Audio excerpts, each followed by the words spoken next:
去萨拉热窝的车竟然那么小，就是一辆大面包车，惊了！我刚绕了这个地方转了3圈都没找到他的车，还出去了。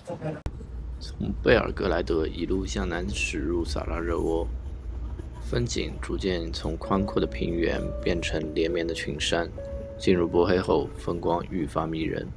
黄昏的光线洒在山谷间的小村庄，村舍散落在山坡上，仿佛电影里静谧的场景。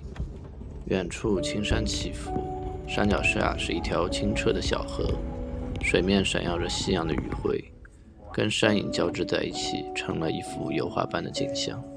整个世界安静下来，只有偶尔几户人家烟囱冒出的炊烟提醒你这里有人生活。坐了7个小时的大巴，我终于来到这里了，萨拉热窝。现在还有一点点夕阳，超级漂亮的。我刚刚路上来的时候，我让司机帮我放在半途，就刚刚好位置，我可以走下去，然后去我的酒店就很近。如果他要开到东站的话呢，我就要坐公交回来1个小时，而且这里买票其实都蛮麻烦的。OK， 我要往前走，往前走 ，No problem。真不错，我只要走900米就到了。因为我背着大包小包，其实蛮麻烦，但真的很漂亮。幸好用这个 Pocket 呢是能拍出来的。我们现在在山上看这个地方，你可以看到哈，这就是萨拉热窝最繁华的一个部分了吧？对，很不错，很不错，真的很漂亮。哈哈，就我觉得波黑人就是还是包括这个司机。师傅还是蛮热情的，就是对我来说，蛮客气的。虽然他就是这里的行李呢，上车之前就还要另外付钱嘛，是要付一个行李费的，大概是2欧左右，大巴。对，但是我觉得就合理嘛，也蛮可以的。我先拍2张照片，因为这里太漂亮了。OK， 我接着说，但是塞尔维亚那边就是贝尔格莱德，它那个巴士站呢？很奇怪，找不到那个 terminal 的地方，就是站台，而且它那个站台进去要付多少钱呢？300吧，300一个 check in 也不算 check in， 就是入场费，你知道吗？就进那个巴士站你还得付钱，而且那个买票的地方还不在同一个地方，我就懵了，开头就我都不知道是怎么回事，然后。他讲话也蛮不清楚的，然后也你知道蛮凶的，你知道吗？一个女的，他又讲不清楚，又很不耐烦那种感觉吧。而且我觉得这是一个普遍现象，也不是单单是他这样子。我觉得那块地方他们都是这样。其实我开头我不是说塞尔维亚或是说贝尔格莱德的人其实还蛮好，那只限于我的房东，剩下的人我觉得都有一种那种不太耐烦，有点。怎么说呢？那种感觉你懂的，就是我觉得斯拉夫民族就跟毛子有点像，可能就是蛮那个的，蛮直来直去的那种性格了，所以就比较不太合适吧，我觉得有点不爽。但是呢，就是碰到后来对，然后那个巴士站的守门人，门口的人不是要问我检票300块那个吗？借我300块，靠，然后。他就告诉我是在外面，我给他看那个我是电子票嘛，线上购买的，然后他告诉我在外面，然后我就10分钟又跑到外面去看，然后走着走着就觉得不对，我又回去，就是差点就错过巴士了，很搞笑的。然后呢，这次这辆车也是很可爱的，是一辆很高级的奔驰的大面包车。它后面加了一个旅行的那种行李箱架子，所以我们可以把行李箱放下去，然后半途它也不停的会接人放人这样子，所以我跟他说在哪里，他就把我放下去了。但是这个司机师傅是好的，就是很好商量，然后也挺礼貌的，我觉得挺好。对，现在而且波黑，走错了没有？在路上呢，就是景色非常的漂亮，因为。它开头一部分进去呢，就是从从塞尔维亚和波黑的边境那一块进去的时候，它是一条湖了，一个湖，然后一直是沿湖的公路。可惜我那时候就坐在一个位置上拍不了，就坐在比较后面。但是它很漂亮，然后我可以就湖景山色，你知道吗？再加上一点点夕阳，然后两边全是树那种感觉，就有点像我在德国天鹅堡那块地方看到的，比那个还要漂亮一点，我觉得，因为沿山公路嘛。对，哇，这里人车是一道的，我好难走啊，我都怕别撞我。接着是怎么说？因为这边在修路，蛮麻烦，人都好急啊。我应该走上面嘛，好难走啊。然后呢，就是后面一段呢，就是进入了一部像田园的那种状态，山谷中的那种。我们往山上开，然后又往下走。包括你看这个萨拉热窝这个地方，它后面也是有一大座山在后面，依山而建的那种。其实就是在夕阳刚好又是我们一路往西行嘛，那夕阳就直接照在前面射过来，非常的漂亮，真的。就我可能是我这个旅途中碰到最漂亮的，除了冰岛那种不算哦，就是城市夕阳或许路上看到最漂亮的景色了。对，第二名就是卢森堡区，比利时时候那个也很漂亮，但是不一样的。哎，这好像是一块居民区哦，因为我住的是那个 apartment， 所以它是公寓式酒店，我不知道前台会是什么样。哦，而且在萨拉热窝，如果你要住进去，你得去办那个 white card， 然后就白卡他们叫。如果你超过2天在波黑玩，然后你出境的时候没有这个 white card， 它可能会有一些麻烦，你出不去，边界可能会限制你的那个，会把你遣回去，我也不知道，还是罚钱吧。所以他们有特地说这个事，所以我特地问了这个前台管理人员，他说他能搞得定，那就行。大家来的时候要注意，让他登记，给你那个白卡。怎么变绿色了？很漂亮，但是我拍不出来，看看我相机能不能。都想不到我在这种中间穿梭。这边呢，虽然经济确实不算特别的好，但是不过就不好有不好的好处嘛。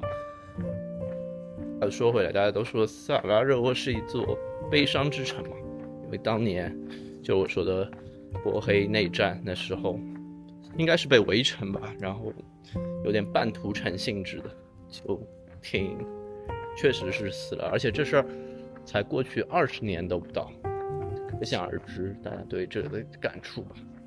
怎么走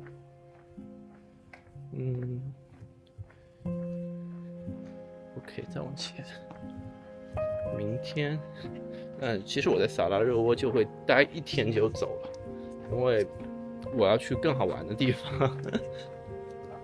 不过即使如此呢，我现在对波黑的概念，就是观念依然挺好的。我觉得，比塞尔维亚更热情，这个还挺重要，对刚来陌生环境的人。而且，这块地方也有点像日本。蛮搞笑的这种村落，然后从上坡到下坡，稍微有一点点像日本乡下，或许偏郊区这个地方的住宿的状态。房子呢挺老的这块，我相信就是山坡上建的那些房子应该也大差不差，不会特别。车呢也是有一些高级车的，但是不太多，相对来说就少一些。不管了，反正我觉得挺好，住在这种地方很安静。我现在挺怕晚上吵的，因为昨天晚上我又被吵到。昨天晚上楼下有蹦迪，开到12点吧，应该是，搞得我都想加入他们，忒吵了。点就是这里的钱币，因为不太用欧元嘛，相对来说要换。然后它公交又是要去把钱交给司机的，1.5、1.8那个当地的那个钱就很麻烦，而且它汇率不算低的。其实它的钱币的那个等值汇率还挺高的，但是就我得去找房东啊什么的，之后去换一点，不然的话坐公交，或许说是到时候又坐大巴，给他的行李费就不够嘛，我不可能直接给他10欧吧，还有不找零，对不对？蛮麻烦的。这下水道的声音有没有听到？就很像日本的某条，比如说河流旁边建的建筑，然后能听到那个水流声，真的挺像的。OK， 我应该到了吧？应该是这儿了吧？差不多了。偏倒是位置倒还真不偏，就是比较难走。OK， 我看看怎么进去，这个门吗？应该是吧。Well。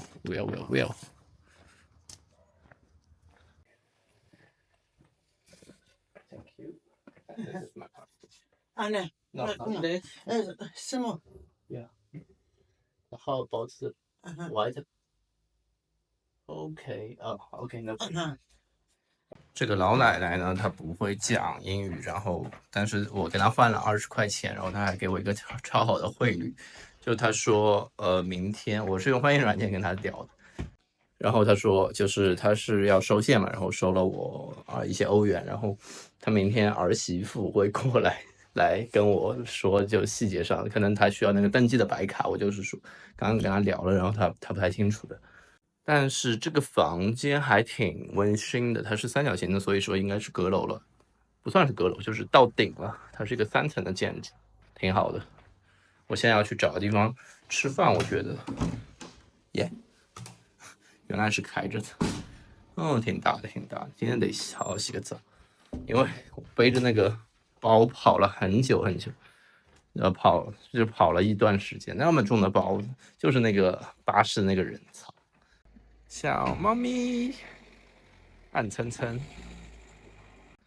我没有带 Pocket 出来吃饭，但这地方我觉得真的很像日本，不知道为什么，就山坡山下吧，可能，然后房子也比较像，都不高。远处那个山的地方呢，就是要过一座桥的，它有条河，然后桥对面嘛都是餐厅什么的，而我刚好住在这边居民区，所以我要走大概5-6分钟下山走到对面去。那等会儿我还得爬坡啊，好累啊！好好玩，它是一条这样的道，商店街一样的地方，但是商店街有点奇怪，然后它两边都是餐厅这样子，还有小卖部，很搞笑啊！黑，我已经很久没有见到猫了，在这儿又全部见到了，这猫好黑啊！废话，掉黑了都。这家人挺多的，我看外国人都在这儿吃，那我也在这儿吃吧。好像是跟开罗差不多的牛肉，不知道味道怎么样，吃吃看。肉是挺好吃，但是特别咸。他们说就是越穷困的地方就越咸，因为需要盐去下饭。The next morning， 早啊，大伙。这是在半山腰，所以晚上我感觉特别冷，早上有点被冻醒，真的很冷。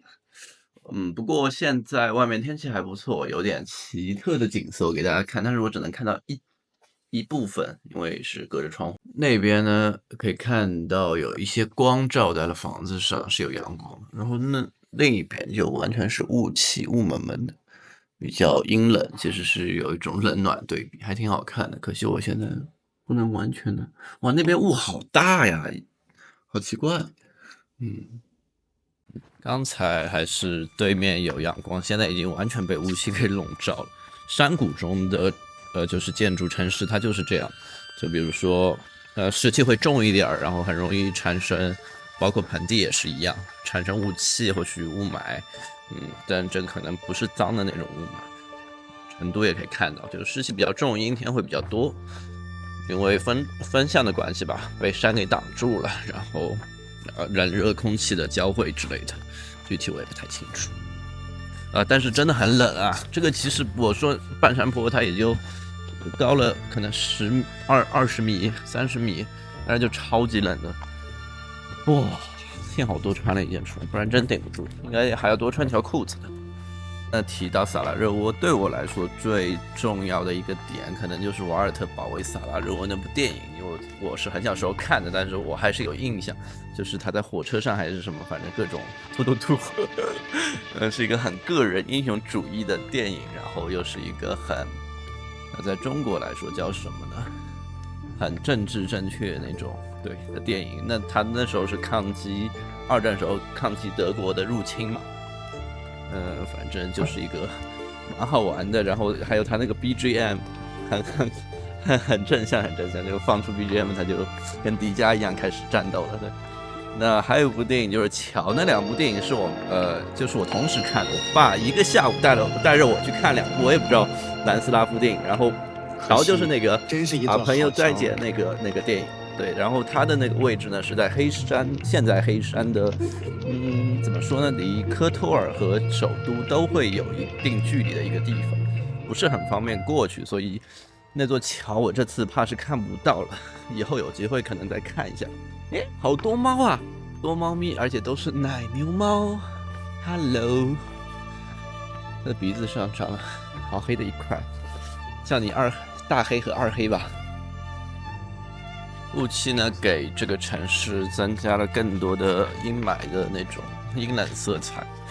就他们都说萨尔热窝就是一个悲伤之城，因为当年围城屠城这件事，造成了确实死了很多人嘛。我想，就是这件事儿过去也没有那么久，之前不是提到了嘛，所以大家可以感受到，它其实好像跟这个氛围就很贴近啊，其实挺漂亮的一个山城。